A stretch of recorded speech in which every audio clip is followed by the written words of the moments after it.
ഈശോ മിശിഹായ്ക്ക് സ്തുതിയായിരിക്കട്ടെ. നമ്മൾ ഈ ദിവസങ്ങളിൽ ധ്യാനിച്ചുകൊണ്ടിരുന്നത് രാജാക്കന്മാരുടെ 2-ാം പുസ്തകം 18-ാം അധ്യായത്തിൻ്റെ 5 മുതൽ 7 വരെയുള്ള വചനങ്ങളാണ്. കർത്താവിനോട് ഒട്ടിനിന്ന ഹെസക്കിയ രാജാവിനെക്കുറിച്ച് ചിന്തിച്ചു. നമ്മൾ കർത്താവിൽ വിശ്വസിച്ച ഹെസക്കിയായെക്കുറിച്ച് പറഞ്ഞു. കർത്താവിനോട് വിശ്വസ്തത പുലർത്തിയ ഹെസക്കിയായെക്കുറിച്ച് പറഞ്ഞു. ആ വിശ്വസ്തതയുമായിട്ട് ബന്ധപ്പെട്ട് ഞാൻ ഒരു 5 മേഖലകൾ ചൂണ്ടിക്കാണിച്ചിരുന്നു.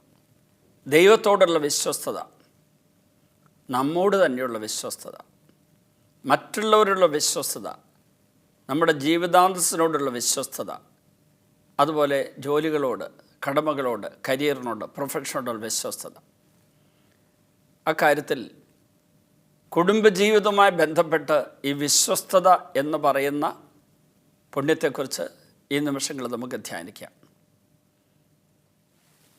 വിവാഹമെന്ന കൂദാശ സ്വീകരിക്കുന്ന ഒരു വ്യക്തി ഒരു പുതിയ വരം സ്വീകരിക്കുകയാണ്, കുടുംബജീവിത വരം. 3 അടിസ്ഥാന വരങ്ങളുണ്ട്: പൗരോഹിത്യം, സന്യാസം, കുടുംബജീവിതം. പൗരോഹിത്യ കൂദാശയിലൂടെ കിട്ടുന്ന വരമാണ്. സന്യാസം വ്രതവാഗ്ദാനത്തിലൂടെ കിട്ടുന്ന വരമാണ്. കുടുംബജീവിത വരം വിവാഹ കൂദാശയിലൂടെ കിട്ടുന്ന വരമാണ്. ആ വരം കിട്ടിക്കഴിയുമ്പോൾ അതിലൂടെ കിട്ടുന്ന ഒരു കൃപാവരത്തിൻ്റെ ഒരു നിധിശേഖരമുണ്ട്. അത് എത്ര വിവരിച്ചാലും എത്രമാത്രം ഞാനതിനെക്കുറിച്ച് സമയമെടുത്ത് പ്രസംഗിച്ചാലും തീരാത്രത്തോളം കാര്യങ്ങൾ അതിലുണ്ട്. വിവാഹ കൂദാശയിലൂടെ കിട്ടുന്ന കൃപാവരത്തിൻ്റെ ഒരു നിധിശേഖരം, ഒരു നിധികുംഭം. അങ്ങനെ വന്നു കഴിയുമ്പോൾ ജീവിത പങ്കാളിയോടുള്ള വിശ്വസ്തതയിൽ അയാൾ അടിയുറയ്ക്കും. ജീവിത പങ്കാളിയോട് വിശ്വസ്തത പുലർത്തുക എന്ന് പറയുമ്പോൾ ശാരീരിക ബന്ധത്തിൽ മാത്രമല്ല, ലൈംഗികതയിൽ മാത്രമല്ല, മനസ്സുകൊണ്ടോ ആഗ്രഹം കൊണ്ടോ വികാരം കൊണ്ടോ അവിശ്വസ്തതയിലേക്ക് പോകാതിരിക്കാനായിട്ട് പരിശ്രമിക്കുന്നവർക്ക് സത്യസന്ധമായിട്ട് കുടുംബജീവിതത്തിൽ വിശ്വസ്തതയുടെ പുണ്യമുള്ളവരാണെന്ന് പറയാൻ പറ്റുള്ളൂ. ഒരാൾ ധ്യാനത്തിൻ്റെ അവസരത്തിൽ കൗൺസിലിങ്ങിനായിട്ട് ഒരു സിസ്റ്ററുടെ അടുത്ത് ചെന്നു. മുരിങ്ങൂരല്ല, വേറൊരു ധ്യാന കേന്ദ്രത്തിൽ. ആ സിസ്റ്റർ ഒരു ചോദ്യം ചോദിച്ചു. അത് അയാളെ വല്ലാതെ വേദനിപ്പിച്ചു. ഹോസിയ 5:4 വചനം സിസ്റ്ററിന് കിട്ടിയത്. കർത്താവിലേക്ക് മടങ്ങിപ്പോകാൻ അവരുടെ പ്രവൃത്തികൾ അവരെ അനുവദിക്കുന്നില്ല, കാരണം വ്യഭിചാര ദുർഭൂതം അവരിൽ കുടികൊള്ളുന്നു എന്നുള്ള വചനമാണ് കിട്ടിയത്. അത് എഴുതി കാണിച്ചാണ് കർത്താവ്. സിസ്റ്ററിന് ഇയാൾ അങ്ങനെയുള്ള പാപം ചെയ്തിട്ടുണ്ടോ എന്നൊന്നും അറിയാൻ പാടില്ല. ചോദിച്ചു, ഇങ്ങനെയൊരു വചനമാണ് കിട്ടുന്നത്, വ്യഭിചാര ദുർഭൂതം അത് എങ്ങനെയെങ്കിലും നിങ്ങളെ ബുദ്ധിമുട്ടിപ്പിക്കുന്നുണ്ടോ? എല്ലാ ലൈംഗിക വൈകൃതങ്ങളും അവിഹിത ബന്ധങ്ങളും വേശ്യാവൃത്തി, വ്യഭിചാരം തുടങ്ങിയ എല്ലാറ്റിൻ്റെയും പിന്നിൽ ഈ വ്യഭിചാര ദുർഭൂതമുണ്ട്. അതൊരു പൈശാചികതയാണ്. ഒരു വ്യക്തിയുടെ ആത്മാവിനെയും മനസ്സിനെയും ലൈംഗികതയും ശരീരത്തെയും ഒക്കെ നിയന്ത്രിക്കുന്ന ഒരു പൈശാചിക ശക്തിയാണത്. അത് വന്നു കഴിഞ്ഞാൽ ആ വ്യക്തിക്ക് വിശുദ്ധി പാലിക്കാൻ പറ്റില്ല. അതിൻ്റെ കൂടെയുള്ള മറ്റൊരു അവസ്ഥയാണ് വിശ്വസ്ത പാലിക്കാൻ പറ്റില്ല. ഇയാൾ ആ സിസ്റ്ററോട് കുറച്ച് ദേഷ്യപ്പെട്ട് സംസാരിച്ചു. സിസ്റ്റർ ഉടനെ പറഞ്ഞു, എങ്കിൽ അത് വിട്ടേക്കൂ, എനിക്ക് കർത്താവിൻ്റെ വചനം തന്നു, അത് മാത്രമേ ഉള്ളൂ എന്ന് പറഞ്ഞു. അവിടെ ധ്യാനം പൂർത്തിയാക്കി. പിന്നീട് അദ്ദേഹം വളരെ സൈലൻ്റായിപ്പോയി. ഭാര്യ ചോദിച്ചു, എന്താ പറ്റിയത്, നിങ്ങൾ ഇത്രമാത്രം ഒരു ദുഃഖിതനായിരിക്കുന്നത്? ഒന്നുമില്ലെന്ന് പറഞ്ഞു. കാരണം ഇങ്ങനെയൊരു വചനം സിസ്റ്ററിന് കിട്ടിയെന്ന് ഭാര്യയോട് പറഞ്ഞാൽ ഭാര്യയ്ക്ക് വലിയ സംശയം വരുമല്ലോ, അതുകൊണ്ട് മിണ്ടിയില്ല.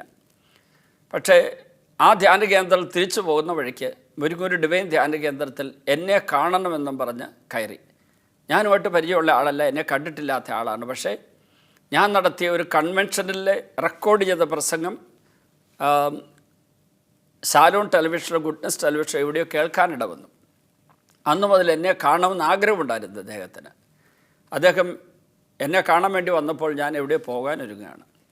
അപ്പോൾ അദ്ദേഹം പറഞ്ഞു, അച്ഛൻ പോവുകയാണെങ്കിൽ ഞാൻ വെയിറ്റ് ചെയ്ത് അച്ഛനെ കാണാൻ പറ്റും. ഞാൻ പറയില്ല, 2 ദിവസം കഴിഞ്ഞ് വരുള്ളൊരു കൺവെൻഷനായിട്ട് പോവുക, എങ്കിൽ 2 മിനിറ്റ് ഒന്ന് നിൽക്കാമോ? ഞാൻ പറഞ്ഞു, യെസ്. എന്താണ്, പറഞ്ഞു. അപ്പം പറഞ്ഞു, ഇരിക്കണം. ഞാൻ പറഞ്ഞു, നമുക്കൊന്ന് മാറി നിൽക്കാം, വേറൊരാൾ കേൾക്കാതിരിക്കത്തക്ക സംസാരിക്കണം. അപ്പം ഞാൻ പറഞ്ഞു, നമുക്ക് മാറി നിൽക്കാം.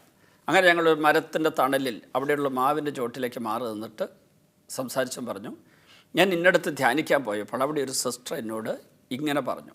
ആ സിസ്റ്ററുടെ പേര് ഇതാണെന്നും പറഞ്ഞ് ബാഡ്ജ് എടുത്ത് അതിൻ്റെ പുറത്ത് എഴുതി വെച്ച പേര്, ആ പേര് കാണിച്ചിട്ട് ഒരു സിസ്റ്ററാണ് പറഞ്ഞത്. ഇങ്ങനെയൊരു വചനം പറഞ്ഞു. ആ വചനം ഞാൻ ബൈബിളിൽ നോക്കിയപ്പോൾ അങ്ങനെ തന്നെയാണ് ഉള്ളത്. അച്ഛാ, എനിക്ക് അതിന് ശേഷം ഉറങ്ങാനും പറ്റുന്നില്ല. ഞാൻ അങ്ങനെ ഒരിക്കലും ഒരു വ്യഭിചാര ദുർബോധത്തിൻ്റെ പിടിപ്പെടേണ്ട ആളല്ല. എന്നിട്ട് അദ്ദേഹത്തിൻ്റെ കുടുംബ പശ്ചാത്തലങ്ങളൊക്കെ പറഞ്ഞപ്പോൾ അദ്ദേഹത്തിൻ്റെ മകൻ വൈദികനാണ്, അദ്ദേഹത്തിൻ്റെ സഹോദരങ്ങൾ 2 പേര് വൈദികരാന്നൊക്കെ പറഞ്ഞു കുടുംബത്തിലെ പലരുടെയും കാര്യം പറഞ്ഞപ്പോൾ അദ്ദേഹം പറയുന്നു, ഞാൻ ഒരിക്കലും ആ പാപം ചെയ്തിട്ടില്ല. പെട്ടെന്ന് എനിക്ക് പോകാനുള്ള തിരക്കുള്ളതുകൊണ്ട് പെട്ടെന്ന് വൈൻഡപ്പ് ചെയ്യണം, അവസാനിപ്പിക്കണമെന്നുള്ളതുകൊണ്ട് ഞാൻ ചോദിക്കാൻ എനിക്ക് പരിശുദ്ധാത്മാവിൻ പ്രേരണ തന്നു, സോഷ്യൽ മീഡിയ ഉപയോഗമുണ്ടോ? അപ്പോൾ പറഞ്ഞുണ്ട്.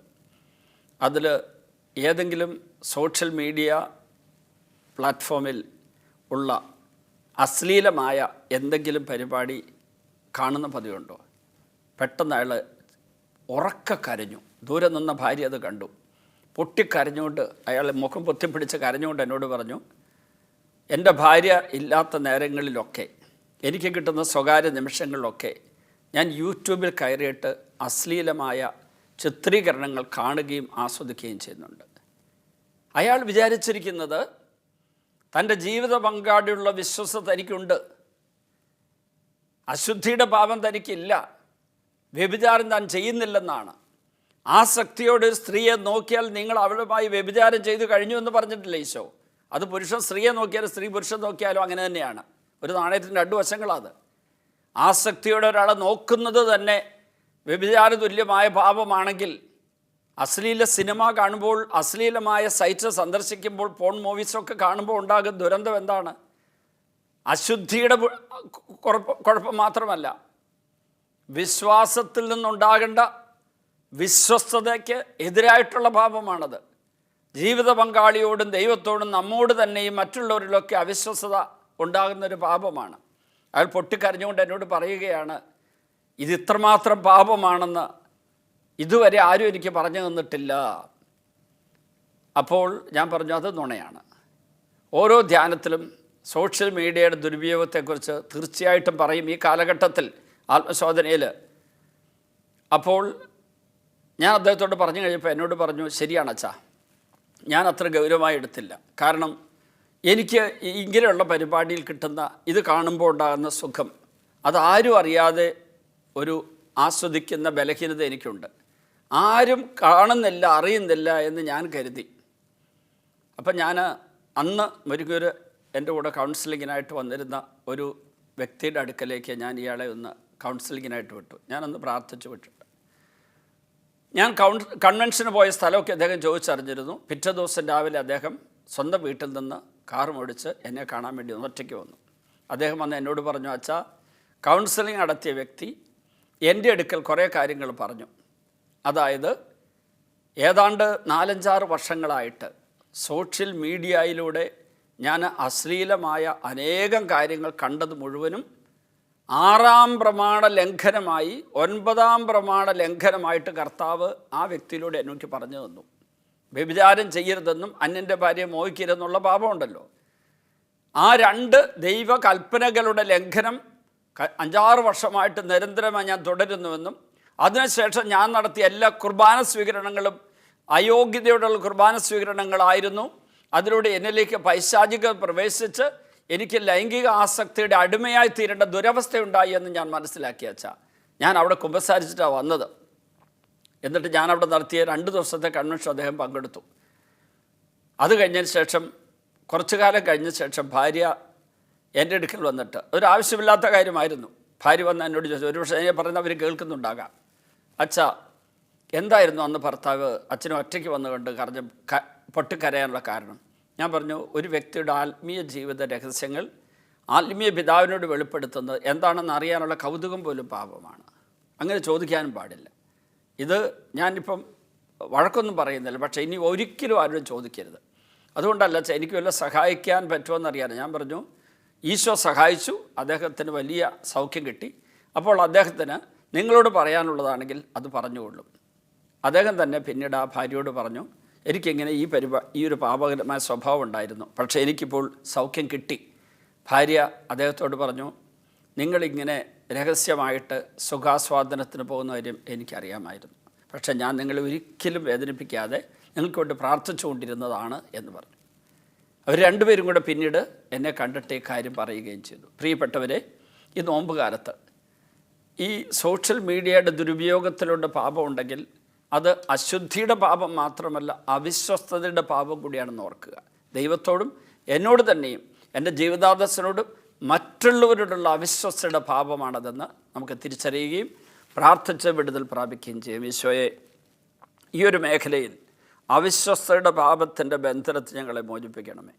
അങ്ങയോടും ഞങ്ങളോട് തന്നെയും മറ്റുള്ളവരോടും ജീവിതാന്തസ്സിനോടും ഞങ്ങളുടെ ജോലികളോട് കടമകളോടും വിശ്വസ്ത പുലർത്താനുള്ള കൃപാവരം ഞങ്ങൾക്ക് നൽകണമേ. പിതാവിൻ്റെയും പുത്രൻ്റെയും പരിശുദ്ധാത്മാവിൻ്റെയും നാമത്തിൽ ആമേൻ.